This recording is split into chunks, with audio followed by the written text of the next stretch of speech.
Hi friends, welcome to my YouTube channel job हम सफ़र। क्योंकि दोस्त जॉब ज़रूरी है।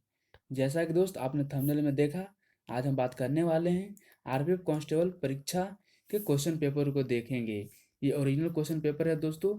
जैसा कि आप यहाँ पर देख रहे हैं, 8 फरवरी 2019 को जो परीक्षा हुई थी उसके क्वेश्चन पेपर को हम लोग देखेंगे। तो चलिए, इस वीडियो को शुरू करने से पहले एक मैं ओवरव्यू दे दूं कि इस वीडियो में मैं क्या बताने वाला हूँ। तो दोस्त, सबसे पहले हम बात करेंगे इसमें कि जीएस का एक्सप्लेनेशन देखने वाले हैं।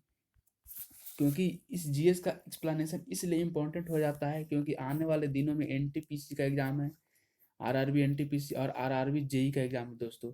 तो इसके लिए आपको एक बेस मिल सकता है कि रेलवे जीएस किस तरह के जीएस पूछा करती है।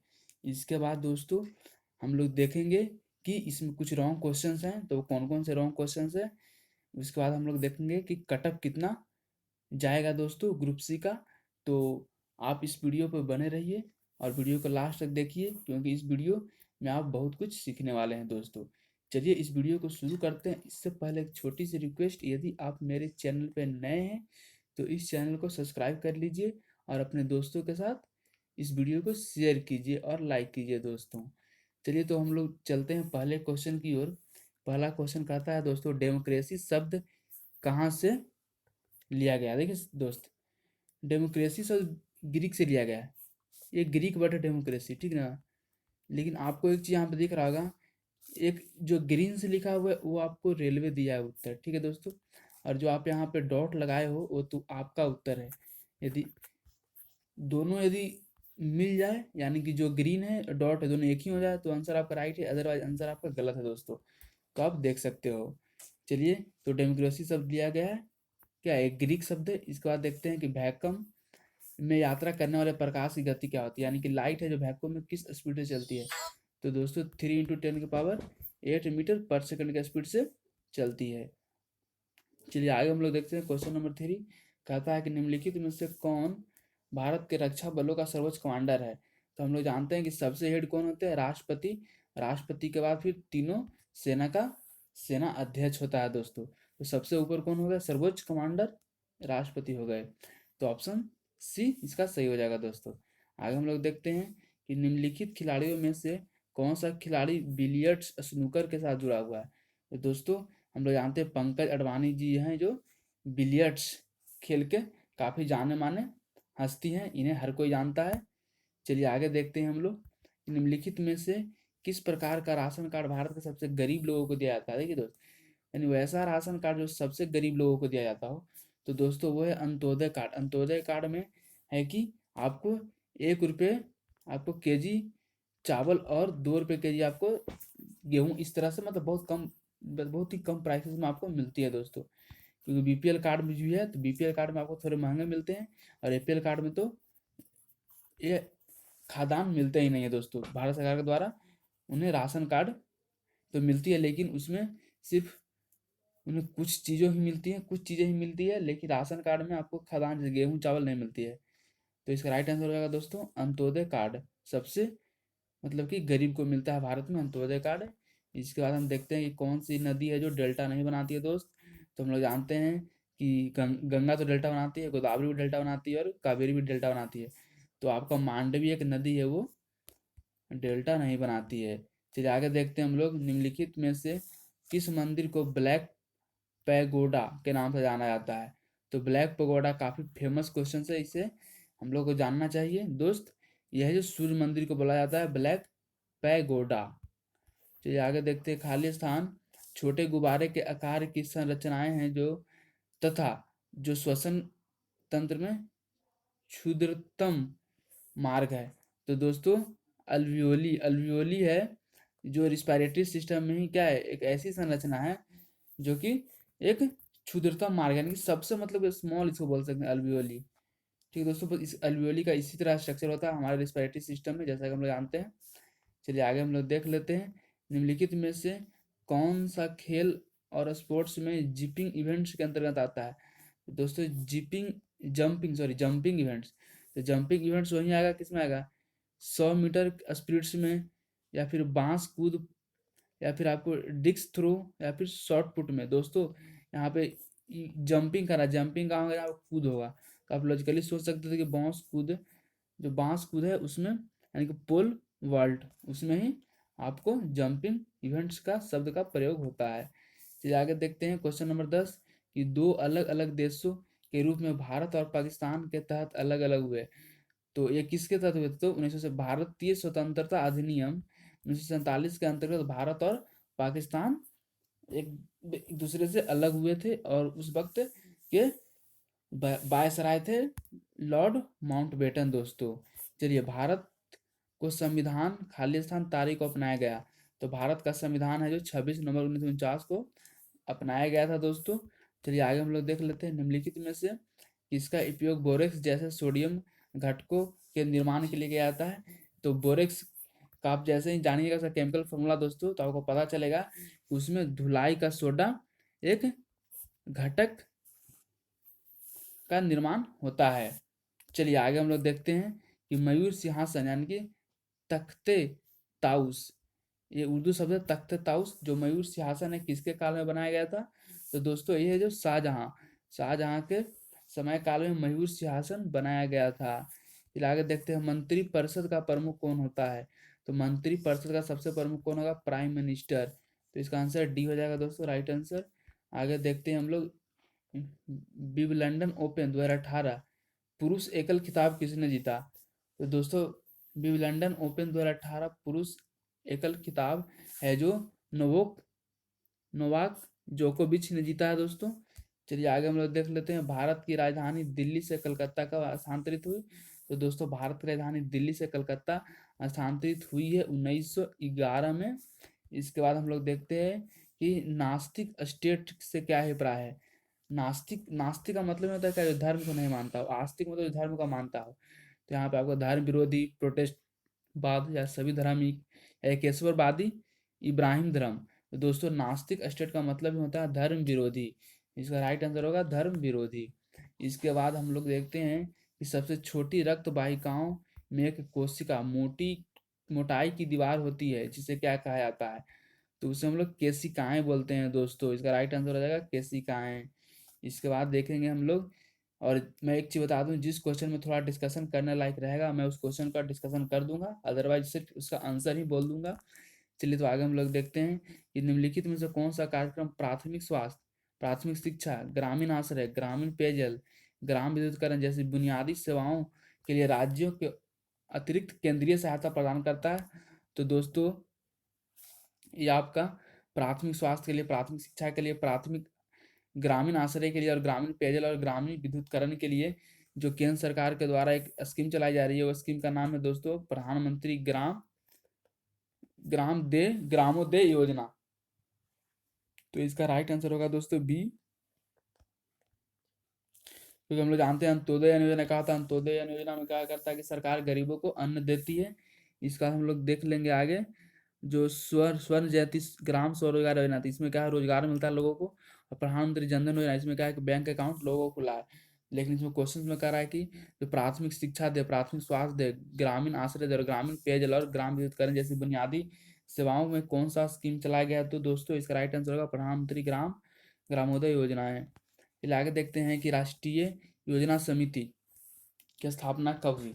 यानी कि आपका राष्ट्रीय योजना समिति की बात करें दोस्तों, तो भारतीय राष्ट्रीय कांग्रेस के द्वारा 1950 ईस्वी को इसे लागू किया गया था।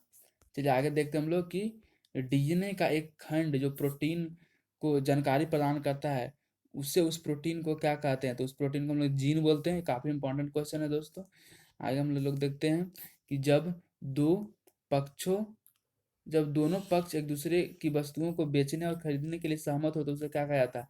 मतलब कि दोनों एक दूसरे एक खरीदने वाला भी सहमत है और बेचने वाला भी सहमत है, तो उसे क्या कहा जाता है? म्यूचुअल फंड्स, मुद्रा का आदान प्रदान, या फिर आवश्यकताओं का दोहरा संयोग या सहमति। देखिए आप खुद सोच सकते हैं कि कोई एक आदमी एक वस्तु को बेच रहा है, कोई आदमी एक वस्तु को कीन रहा है। इसका मतलब क्या है? बहुत अच्छा ही संयोग है। एक किसी को चाहिए और किसी को वो वस्तु उसे ज्यादा हो रहा है, तो इसको क्या कहा जाएगा? आवश्यकताओं का दोहरा संयोग। इसमें दोहरा संयोग हो रहा है। चलिए आगे हम लोग देखते हैं कि प्लासी के युद्ध के समय ब्रिटिश कंपनी के सेना का नेतृत्व किसने किया? जो 1857 में प्लासी का युद्ध हुआ, सॉरी 1757, 1857 नहीं, 1757 में प्लासी का युद्ध हुआ। तो उस वक्त आपके कंपनी का जो सेना का नेतृत्व कर रहे थे वो कर रहे थे थॉमस रो कर रहे थे दोस्तों।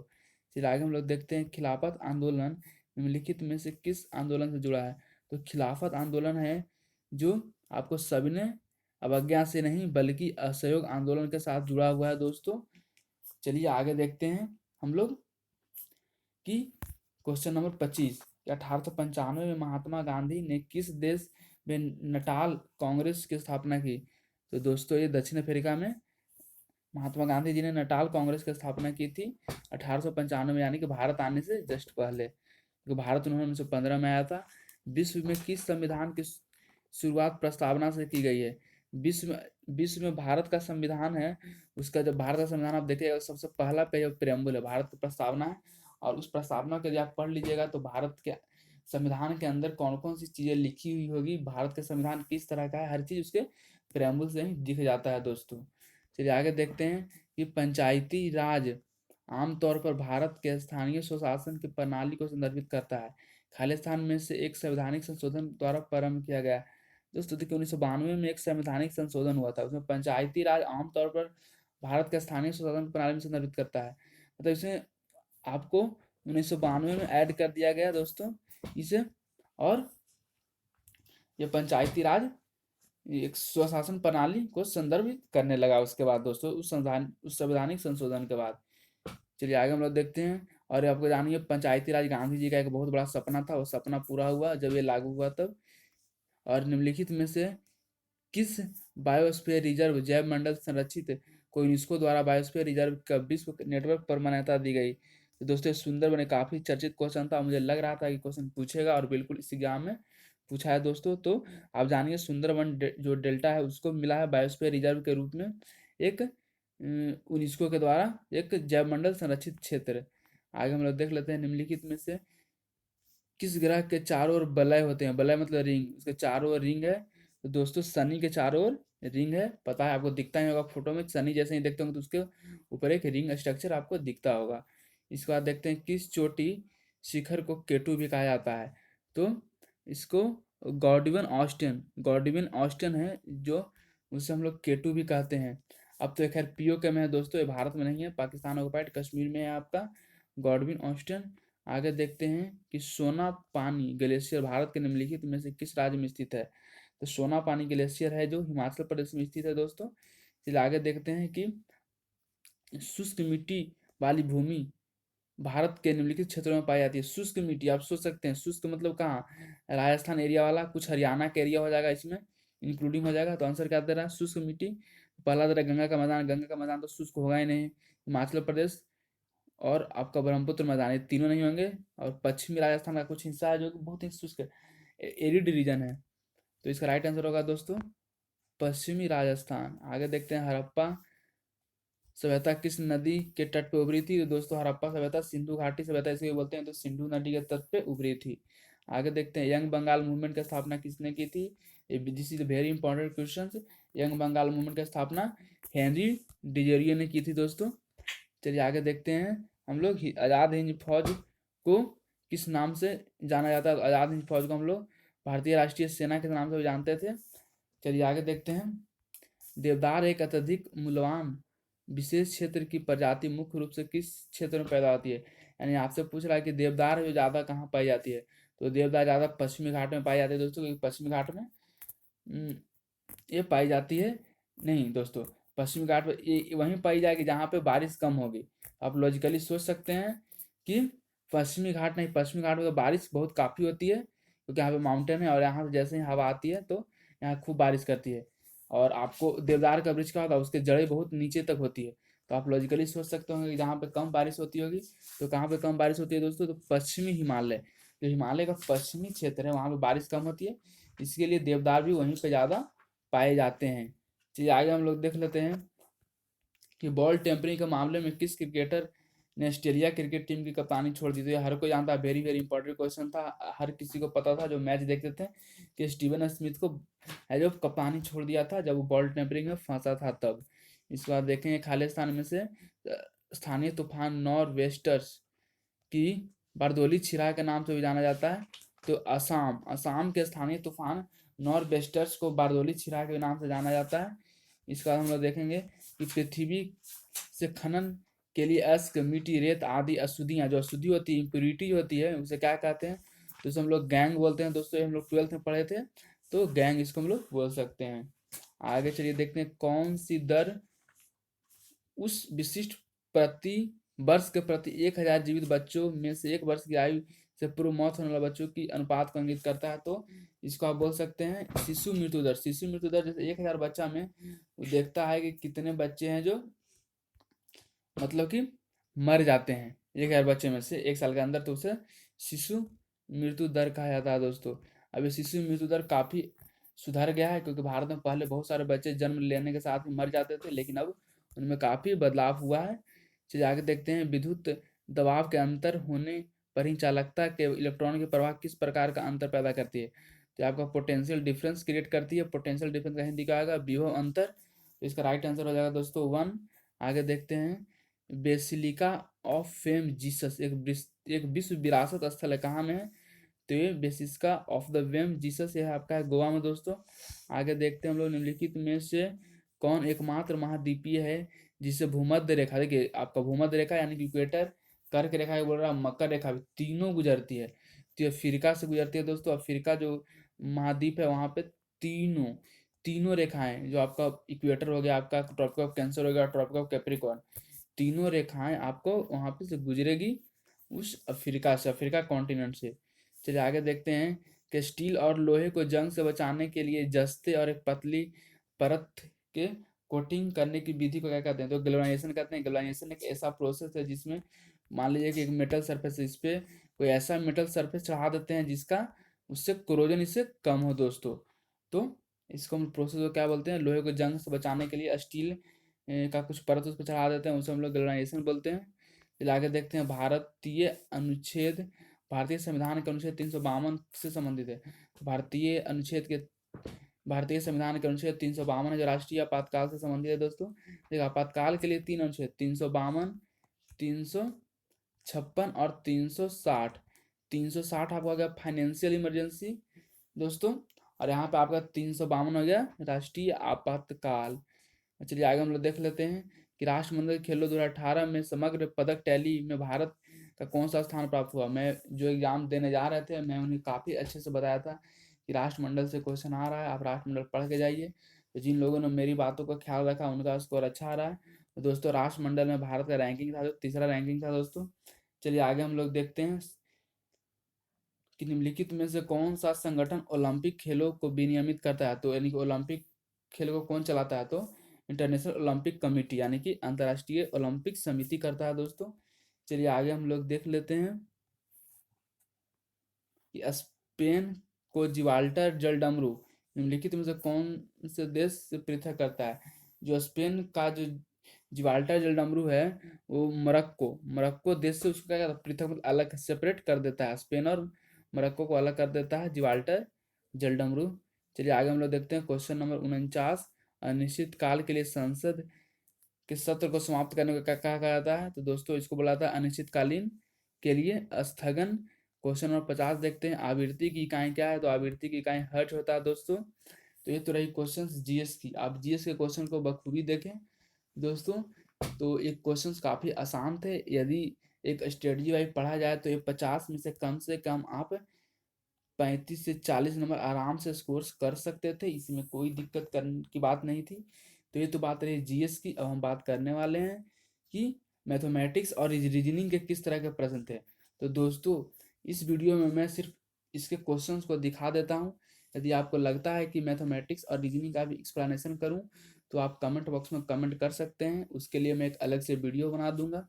क्योंकि दोस्त ये वीडियो काफ़ी लंबी हो जाएगी और आप भी बोर फील करने लगिएगा, क्योंकि ज़्यादा जैसे ही वीडियो लंबी होती है तो लोग उसे देखने से थोड़े हिचकते हैं।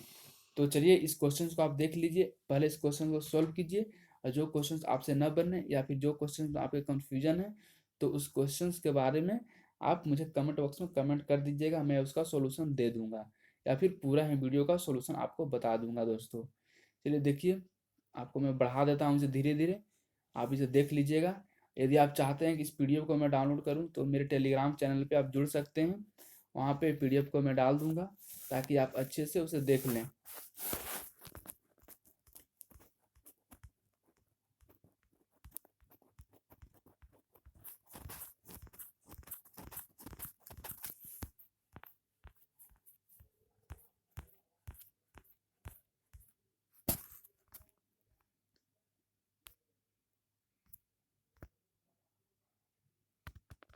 ये तो रही 120 क्वेश्चन दोस्त। तो इसका आप पीडीएफ चाहते हैं तो आप मेरे टेलीग्राम चैनल पे आप जा करके जुड़ जाइए। अब हम बात करते हैं कट ऑफ की कि कट ऑफ इसके कितने रहने वाले हैं। तो दोस्तों आपको एक चीज़ ध्यान में रखना होगा कि जिन्होंने एसआई का एग्ज़ाम दिया है वो कांस्टेबल का भी उन्होंने फॉर्म मोस्ट लोगों ने भर दिया है। 80% लोगों ने उस फॉर्म को भर ही दिया है दोस्तों। तो जैसा कि आपको पता होगा ग्रुप सी का एसआई का आपका जो कट ऑफ गया है दोस्तों, वो गया है लमसम 82 से लेकर के 83 तक के बीच में। तो जिनका 82 और 83 बन रहे थे वो आरपीएफ एसआई में सिलेक्ट हो गए हैं दोस्तों। तो हम बात करें कांस्टेबल की क्या कट ऑफ रहने वाली है। तो जिनका 65 से लेकर के 70 के बीच में जनरल में हैं उनके लिए जो मैं बोल रहा हूँ 65 से 70 तक में बन रहा है, तो वो सेफ हैं, वो फिजिकल की तैयारी कर सकते हैं, वो फिजिकल की तैयारी स्टार्ट कर दें। और मैं एक वोटिंग करा रहा हूँ, उस वोटिंग में आप भाग लीजिए या फिर आप इस कमेंट बॉक्स में कमेंट कीजिए। आप अपने मार्क्स को कमेंट कीजिए कि आपके कितने मार्क्स आ रहे हैं और कौन सा शिफ्ट में आपका एग्ज़ाम था और कौन से डेट का आपका एग्ज़ाम था, ताकि और आपको कौन सा ग्रुप में एग्जाम था, ताकि ये कट ऑफ आसानी से डिसाइड हो।